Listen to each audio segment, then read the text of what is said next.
Yeni bir videodan daha herkese merhaba. Ben Sefa Kandemir. Yeni Suzuki Vitara hibrit, yarı kompakt crossover SUV sınıfında sessiz sedasız popüler olmaya devam eden Vitara, hibrit motor teknolojisi ve standart olarak sunduğu üstün özellikleriyle rakipleri arasında sıyrılmak istiyor. Şimdi gelin Euro NCAP testlerinden 5 yıldız almayı başaran yeni Suzuki Vitara hibrite dair her şeyi hiç kafanızı karıştırmadan en net haliyle öğrenmeye başlayalım. Videoya geçmeden önce bizi abone olmadan takip ediyorsanız kanalımıza abone olmayı, videoyu beğenmeyi ve sevdiklerinizle paylaşmayı unutmayın. Şimdiden çok teşekkürler.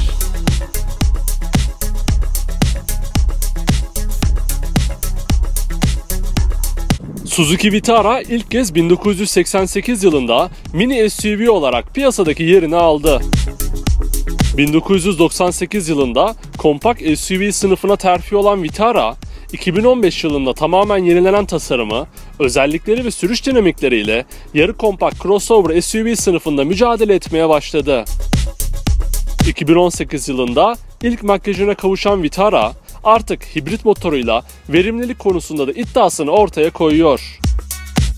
Suzuki'nin bir diğer popüler SUV modeli SX4 S-Cross ile aynı platformu paylaşan yeni Vitara hibrite önden baktığımızda makyaj öncesiyle arasındaki değişim ufak gibi gözükse de etkili bir fark olduğunu hissediyoruz. Makyaj öncesinde dairesel şekle sahip farlar gidip yüksek performansıyla ön plana çıkan LED farların gelmesiyle bakışlar tamamen değişmiş. Panjurun da değiştiği yeni Vitara hibritin ön tasarımını ben gerçekten beğendim. Tampon tasarımının genel karakteri makyaj öncesine benzese de eklenen krom detaylar ile daha hareketli bir ön tasarım kazanılmış. Benim yeni Vitara hibritte tek eleştirim farların içinde hibrit motora sahip olduğunu gösteren mavi renkteki detaya olacak. Tasarımın kalitesini düşürdüğüne inandığım bu parça haricinde yeni Vitara hibritin ön tasarımı benden tam puan almayı başarıyor. Yeni Suzuki Vitara hibritin pek de bir şeyin değişmediği profilinde bizi ne bekliyor? Hep birlikte öğrenelim. Yeni Vitara hibrit ile makyaj öncesini karşılaştırdığımızda arada hiçbir değişim göremiyoruz. Ön farlardan arka stoplara kadar uzanan düz omuz çizgisi varlığını koruyor. Buna karşın yeni Vitara hibritin profil tasarımını daha hareketli hale getiren kapı üzerindeki rüzgar yolu da hem tasarıma hem de aerodinamiğe katkı sunuyor.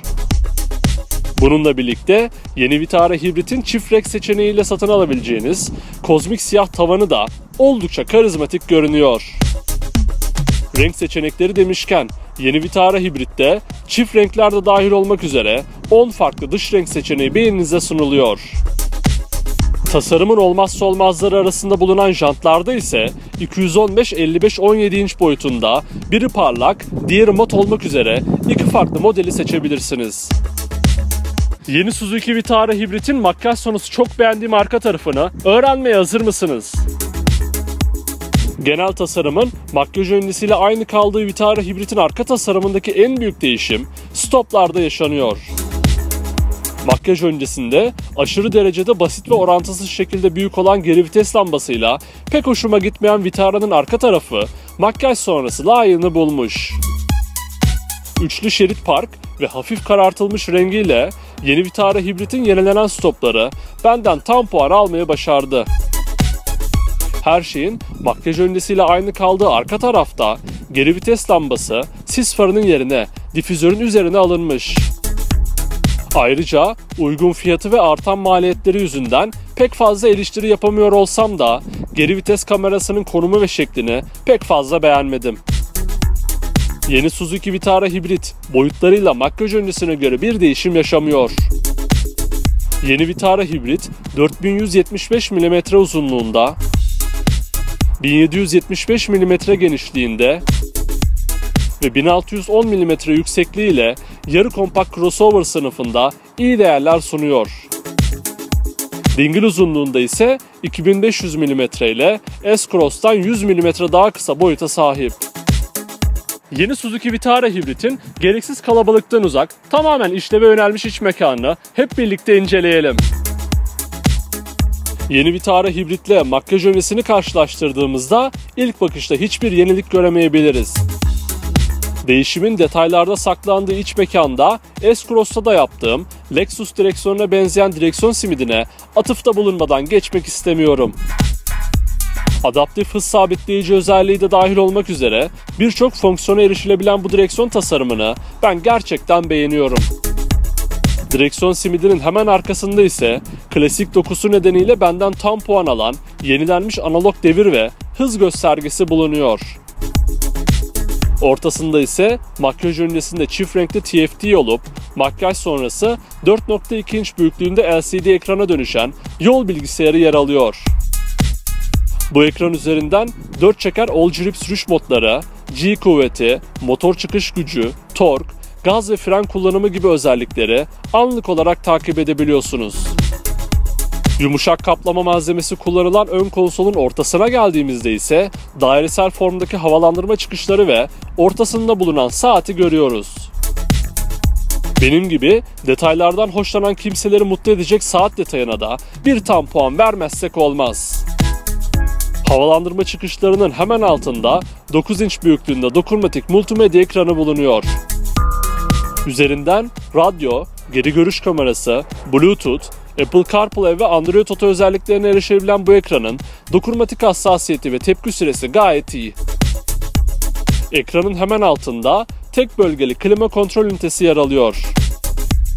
Orta konsola geldiğimizde ise cep telefonunuzu koyabileceğiniz bir alanla birlikte bir adet USB ve bir adet 12 volt soket girişini görüyoruz. Orta konsolun makyaj öncesine göre değişmediği yeni Vitara hibritte vites kolu, mod seçim tuşları, 2 adet bardaklık ve manuel el freni tüm ihtişamıyla varlıklarını korumuş. Buna ek olarak bir otomobilde olmazsa olmazlarımdan kol dayamanın yeni Suzuki Vitara hibritte sunuluyor oluşu yine benden tam puan almayı başardı. Yeni Vitara hibritin yanal destekleri iyileştirilmiş koltukları da şık ve konforlu gözüküyor. Ayrıca tamamen açılabilen panoramik cam tavanda iç mekanın ambiyansını değiştirmeyi başarıyor. Yeni Vitara hibritin arka tarafına geçtiğimizde geniş koltuklar dikkatimizi çekiyor. Yanal sırt desteklerinin bulunmasının aksine baldır ve kalça desteğinin bulunmadığı arka koltuklar tam anlamıyla fiyat performans dengesine oynamış. Satın alınırken önemli kriterlerin başında gelebilecek Isofix bağlantı noktasının sunuluyor oluşu ise haneye artı puan olarak yazılıyor. Bunun dışında arka yolcular için orta konsol üzerinde herhangi bir teknolojik öğenin sunulmuyor oluşuna bir miktar üzülüyorum. Yeni Vitara hibrit bagaj hacmiyle sınıf standartlarını karşılamayı başarıyor. Yeni Vitara hibritte koltuklar normal konumundayken 362 litre, koltukları yatırdığınızda ise 642 litreye çıkan hacim sunuluyor. Şimdi gelin yeni Suzuki Vitara hibritin en eğlenceli kısmı, gelişmiş güvenlik ve sürücü yardımcı özelliklerine dair her şeyi en net şekilde öğrenelim. Yeni Vitara hibrit, güvenlik konusundaki hassasiyetini ve kalitesini Euro NCAP testlerinden 5 yıldız almasıyla taçlandırıyor. Buna ek olarak sürücü diz de dahil olmak üzere 7 adet hava yastığı da standart olarak sunuluyor. Yeni Vitara hibritte bulunan gelişmiş güvenlik özellikleri ise şu şekilde. Dalgınlık sonucu bir yayaya ya da araca çarpmanızın önüne geçmek için çift sensörlü fren desteği, 60 km/saat hızlardan sonra çalışıp aracın şerit dışına çıkmasını önlemek için uyarı gösteren şeritten ayrılma uyarısı, dikkatinizi başka bir şeyin dağıtmasına izin vermemek adına trafik işaretlerini yol bilgisayarı üzerinde gösteren trafik işaretleri tanıma sistemi, aynalar üzerindeki uyarı ışıkları sayesinde kör noktanızda kalan araçları fark etmenizi sağlayan kör nokta uyarı sistemi, ayarlanan hızı koruyarak sizin yerinize gaza ve frene basan adaptif hız sabitleyici, geri görüş kamerası ve geri manevra trafik uyarı sistemi de dahil olmak üzere birçok güvenlik özelliğine yeni Suzuki Vitara hibritte sahip olabilirsiniz. Yeni Vitara hibritin alameti farikası, hibrit motoru ve şanzımana dair her şeyi öğrenmeye hazır mısınız? Yeni Vitara hibritin kaputunun altında 48 watt SHVS mild hibrit elektrikli motorun desteklediği 1.4 booster jet motor bulunuyor. Tüm sistemin verimlilik ve daha az fosil yakıt yakmak üzerine kurulu olduğu bu motorda yavaşlarken harcanan enerji de geri kazanılıyor. Yani gaza basmadığınız anlarda elektrikli motor devreye giriyor ve motora benzin iletilmiyor. Buna ek olarak yüksek torka ihtiyacınız olduğu zamanlarda içten yanmalı motora elektrikli motor üzerinden tork takviyesi sağlanıyor. 6 ileri tam otomatik vites ile yönetilen bu motordan toplamda 129 beygir güç, 235 Nm tork elde ediliyor. Ortalama yakıt tüketiminde ise 2 çeker versiyonda 5.8, 4 çeker versiyonda 6.3 litre yakıt sarf ediliyor. Yeni Suzuki Vitara hibrit şu an Avrupa'da en düşük 25.450, en pahalı 32.750 Euro'dan başlayan fiyatlarla alıcı buluyor. Güncel Türkiye fiyatını öğrenmek için sizleri yorumlar kısmında bekliyor olacağım. Yeni Suzuki Vitara hibritin baştan sona bilmeniz gereken tüm özellikleri bu şekildeydi. Ben yeni Vitara hibriti gerçekten beğendim. Satın alma tarafında da ihtiyaçlarımı yerine getireceğini düşündüğüm için tercih ederim.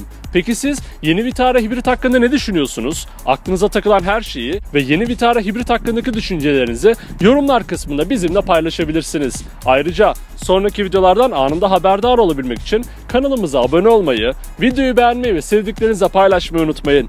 Bir sonraki videoda görüşmek üzere. Kendinize iyi bakın. Sağlıcakla kalın.